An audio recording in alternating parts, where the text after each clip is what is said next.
Karibu katika episodi ya 3. Katika episodi hii ya 3 tuliweza kuona bidada Seri akiwa amekaa na kundi la wanajeshi akiwaambia kwamba wamsaidie kuweza kuondoka ndani ya nchi ya Korea Kaskazini kuingia Korea Kusini, kwa sababu anahisi Mwamba Jong-ya hana cheo cha kutosha kuweza kumtoa yeye nje ya Korea Kaskazini. Basi taarifa hizi zikamfikia Mwamba. Jamaa alicheka sana, akasema mimi sina nguvu, sina cheo cha kutosha eti Hasa hapa katika kijiji cha mipakani kuna mwanamke mmoja ambaye ni mke wa kanali wa jeshi. Kama unavyojua, kanali ni mkubwa kuliko hata captain. Na hawa wanawake wote waliopo katika eneo hili wote ni wake wa mapolisi, yani wanajeshi wa mipakani. Kwa hiyo sasa huwa wanatamaniki sana waume zao waweze kuongeza vyeo. Kama tu ukiweza kumfurahisha huyu mwanamama mke wa kanali, basi mume wake anapanda cheo. Kwa hiyo huwa wakina mama wanakusanyikaga na kwenda kumpa zawadi kama zote. Akifurahia zawadi yako, basi mume wako kesho yake unasikia amepandishwa cheo jeshini. Hasa kwa kuwa stori zimetapakaa hapa mtaani kwamba bidada Seri ni mke wa Mwamba Jong-yang, basi moja kwa moja naye akaanza kujipendekeza kwa huyu mke wa kanali ili angalau tu Mwamba Jong-yang naye aweze kupandishwa cheo. Hasa kila mama aliyekuja hapa ameleta zawadi, yeye akajikuta hana zawadi. Kaamua tu mwisho wa siku kumpatia huyu mama zawadi ya nguo ile ilikuwa mbaya. Huyu mke wa kanali akasema, ni nguo gani umeniletea? Kwanza fashion yake ya zamani. Lakini bidada akasema, hujajua tu, ngoja kwanza nikueleze upekee wa hii nguo. Haya marinda karibu na shingo yanamaanisha ukuu wa mwanamke wa kipekee katika dunia. Kwa hiyo wewe ni mkuu sana. Sema kwa kuwa ujioni ndio maana unaona hujapendeza, lakini sisi tunaokuona mpaka tunakutamania ujue. Bidada alimpamba sana mke wa kanali. Mwisho wa siku mke wa kanali akawa ameingia kingi na kusema kwamba hii nguo imenitoa sana, hata mimi mwenyewe naona nimependeza, nimekuwa kama kabinti ka 2000 eti. Bidada hapa akaamua kupigia kwenye mshono, akasema pia usisahau kunisemea mume wangu kapteni pale aweze kupandishwa cheo. Si unajua tena mume wangu tena ajikongoja, anajituma sana kwenye kazi. Utaongea na mume wako basi. Kwa hiyo mchongo mzima unaonekana huko hivi. Yaani kanali anaonekana kwa mke wake amekufa ameoza. Yaani mke wake akimshauri tu kitu ndicho ambacho kinafanyika. Asa Mwamba Captain Jong yake aliporudi nyakati za jioni nyumbani, si akakuta bidada hayupo. Kumbe bidada yuko kwa mke wa kanali bize sana kumpamba ili Mwamba aweze kupandishwa cheo. Mwamba kazurura sana na kabaiskeli. Mwisho wa siku akakutana na bidada hapa. Bidada akasema, usiseme mimi ni mzururaji, mimi nilikuwa nakupambania wewe uweze kupandishwa cheo ili angalau uwe na nguvu. Mwamba akasema, usiseme sina nguvu, nina nguvu kubwa tu. Basi Mwamba akamwambia bidada, panda baiskeli twende zetu nyumbani. Basi bana wakawa wamepakizana kimaaba, yani kama wapenda nao kweli bana. Walipofika nyumbani wanakutana na maafande wakiwa wanapika mandazi. Mandazi yanapikwa kwa kuchomwa. Bidada Seri alishangaa sana, akasema ni wapuzi mnafanyaje hapo? Akasema bana tunapika mandazi. Mandazi gani hao mnapika kwa kurushia moto? Na Mwamba mmoja alisema, usiujaji uzuri wa kitabu kwa cover, angalia ndani usome, je kuna madini? Basi Mwamba akamwonyesha bidada andazi moja tu. Bidada akagundua ile andazi ni tamu sana. Ile andazi limepikwa kwa mafuta ya bunduki lakini bado la ukweli mno. Ikabidi bidada aonje na kakinywaji kidogo, basi akapewa kagongo. Akajaribu akaonja tena, akaonja tena, akaonja tena. Akajikuta anaanza kupola mpaka za masoja wengine. Akanywa gongo za watu wote. Bidada alishangaa sana, hichi kinywaji mbona kule kwetu hakipo? Kumbe bana hichi ni kinywaji cha wagumu. Kesho mapema na alfajiri, baada ya bidada kunywa tungi sana, basi Mwamba akawa amemwandalia kahawa, bidada akawa amekunywa pale. Sasa Mwamba wakati anaondoka, bidada alimwekea kalama fulani ka I love you kwenye mkono wake akati anamuaga. Na bahati mbaya Mwamba Captain Jong-yang hakuweza kuelewa bidada kile kialama alikuwa anamaanisha nini. Ikabidi kwenda kuuliza kwa mashikaji zake. Msoja wa kwanza akasema, inaonekana bidada anataka kuja kukuvurunda akuminye kama hivi anavyoviminya vidole vyake kwa sababu umemwacha Korea Kaskazini. Mwingine akacheka akasema, hapana, hamaanishi hivyo, anamaanisha anataka kukupa moyo wake. Hasa msoja mmoja ambaye akili zake ni kama za kipepeo hivi, yani jamaa huyu akili zake sijui zikoje, akaanza kusema, sasa akimpa moyo bosi wetu itakuwaje? Si atakufa? Lakini sio kwamba anataka kumpa moyo huo, na inamaanisha kwamba anampenda captain. Mwamba Captain Jong yake alishangaa sana, ananipenda?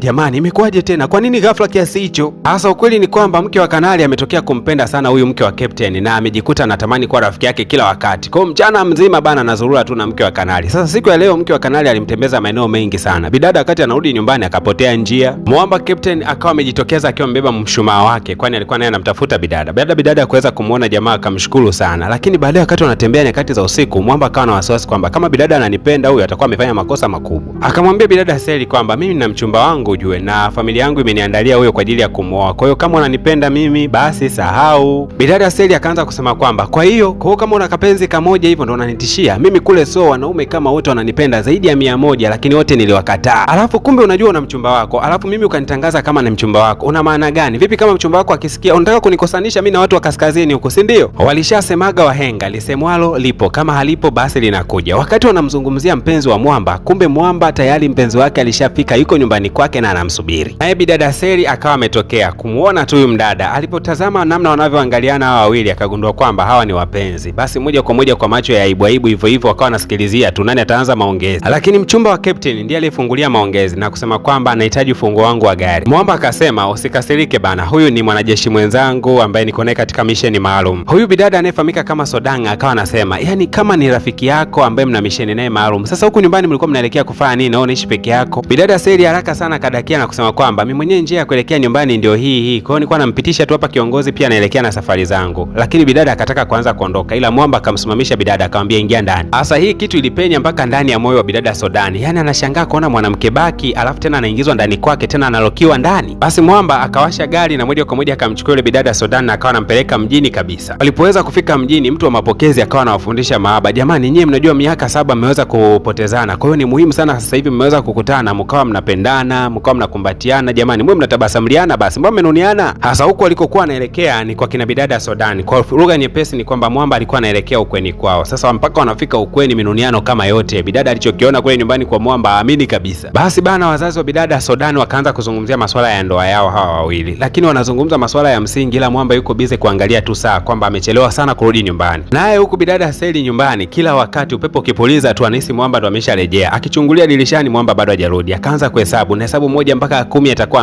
amesharudi. Lakini mara ya mwisho bidada alisikia hodi nyingine. Alipokwenda kufungua alishangaa kuona wale wamama wa kwanza kabisa waliokuja kumtembelea mwanzoni. Hawa kina mama bana ni wambea. Wamejua kabisa kwamba mchumba wa Mwamba amesharudi. Basi walijisikia vibaya sana kwa sababu huyu alishaanza kumzoea na alishaanza kumpenda. Basi wakanunua pombe kama zote, walianza kunywa sana siku. Na hauwezi kuamini kabisa bana. Bidada alisubiri kutoka hizo nyakati za usiku mpaka palipoweza kukucha. Ile jamaa anaingia tu ndani. Bidada akamwambia stop, usivuke huo mpaka nilioweka. Usivuke. Unaweza kuniambia ulilala wapi wewe mwanaume? Jamaa akasema nilikuwa kukuhangaikia masuala ya scholarship kwenye mashindano fulani hivi. Haya mashindano ukiweza kushinda basi unaelekea nchi za Ulaya. Kwa hiyo lengo langu ni kwamba ukishinda haya mashindano ukielekea Ulaya, wewe utatokea Ulaya utaelekea Korea Kusini yako kama kawaida. Yaani bidada Seli akisikiaga tu Korea Kusini basi moyo wake unayeyuka kabisa, akaanza kusema ndio maana nakupendaga wewe mwanaume. Sawa? Sasa bana, yule mtu ambaye Mwamba alimsaidiaga kipindi kile alipokwenda kununua nyama na akawa amepolwa na vibaka. Yule mtu bana, kumbe alikuwa na uwezo wa kusikia mazungumzo yote ambayo Mwamba Captain alikuwa anaongea na bidada kuhusiana na hiyo safari ya kuelekea Ulaya, afu baada ya kutoka Ulaya ampeleke mwanamke huyu Korea Kusini. Na bila kupoteza wakati, moja kwa moja akatimba kwa Mwamba Seochong, yule mtu ambaye ana uadui mkubwa sana na Captain. Basi moja kwa moja akampasha umbea mzima. Hasa bidada Seli safari yake kuelekea Korea ya Kusini sasa hivi ni ya uhakika kabisa. Akaenda kuulizia bei ya nguo, lakini kule dukani wakasema kwamba wewe huwezi kununua nguo kama hii bana, ni bei sana. Bidada kwa mara ya kwanza aliweza kuexperience namna ambavyo maskini tunapitia hali ngumu huku mitaani. Yaani kumbe eti watu wanashindwa kununua nguo wakati yeye kila nguo anayotakaga duniani huwa ananunua tu na hajawahi kushindwa. Lakini hapa hana hela kweli kabisa, pesa hana. Akachukua saa yake akapeleka dukani kwenda kuiuza. Akashangaa huyu Mwamba ambaye ananunua hii saa ananunua kwa kuipima kwenye uzito. Alafu akamwambia hii ni 8,000 tu. Bidada alishangaa akasema unasemaje 8,000 wakati hizi saa ziko 5 tu duniani? Hii saa inauzwa milioni 45. Mimi hata ukiniachia milioni 5 tu kwangu fresh, kwa sababu mimi nataka ninunue tu nguo na vitu baadhi vya kuweza kusafiri navyo. Lakini Mwamba akakazia hapo, mama ni shilingi 8,000, kama utaki 8,000 nenda nayo hiyo milioni 45 yako. Bidada alijitahidi sana kumuelimisha huyu muuza duka, akamwambia kwamba enda kaulizia hata kwa sehemu nyingine watakwambia thamani hii saa jamani ni bei kubwa. Akasema sisi tunanuaga vitu kwa kupima kilo mama, labda kwa sababu umejieleza sana inaonekana una shida, ndakupatia shilingi 12,000. Sawa, ndo bei yangu ya mwisho. Mwisho wa siku bana, bidada akapewa kwa shilingi 12,000 saa ya milioni 45. Yaani hata kama niko Bongo hili swala limeniuma kwa kweli. Huku upande wa pili ni maumivu juu ya maumivu. Mwamba Sochang, yule afande ambaye anabifu sana na Captain, alikuwa amemkamata mmoja kati ya afande ambaye ana ujirani sana na Captain. Alimtembezea kichapo kizito akisema kwamba niambie huyo bidada anatokea Korea Kusini au atokei Korea Kusini, na kama anatokea Korea Kusini, je, huyu ni mpelelezi au sio? Lakini Mwamba aligoma kabisa kutaja. Basi Captain dakika za mwishoni sana akaja kumchukua rafiki yake akamrudisha nyumbani. Sasa wote wanne wamegongeka vibaya mno, kila mmoja ana ngeu kama zote. Wakiwa wanapata msosi, basi bidada akasema kwamba naomba niwapatie zawadi wote kwa namna ambavyo mmejitoa kwa ajili yangu. Najisikia hatia sana. Akawaonesha kile kialama cha moyo. Sasa ndo wakabaki wanashangaa. Hii alama ya moyo si hata Captain alioneshwa. Hapa ndo akagundua kwamba Captain wao sio kwamba anapendwa yeye peke yake, bali wote wanapendwa na upendo wa bidada ni wa kawaida tu. Kesho yake ndio siku ambayo bidada anatakiwa kwenda kushiriki mchezo. Baada ya kushinda huo mchezo, moja kwa moja atasafiri kuelekea Ulaya. Basi wakiwa kwenye treni, Mwamba amenuna sana, lakini bidada alikuwa na meni ya mayai anaendelea kupiga moja baada ya jingine. Lakini ghafla tu treni ikawa imesimama, na hii ilitokana na kwamba treni haikuwa na nguvu sana ya kuendelea kusukuma kwa muda wote. Taarifa iliyotolewa ni kwamba kichwa kingine cha treni kitakuja mara baada ya masaa 10 kuanzia sasa hivi. Kwa hiyo ndio watakwenda kufika huko katika maeneo ya mashindano. Mwamba alikuwa anavunga sana kula baada ya kusikia kwamba treni itakaa hapa masaa 10. Akaanza kupiga naye yai moja baada ya jingine. Lakini wakiwa kwenye treni, bidada alishuhudia kundi la watu wengi sana wakiwa wanalikimbilia lile treni. Na Mwamba akasema kwamba hawa ni machinga wadogo wadogo ambao huwa wanauza bidhaa zao mara baada ya kuona treni imesimama.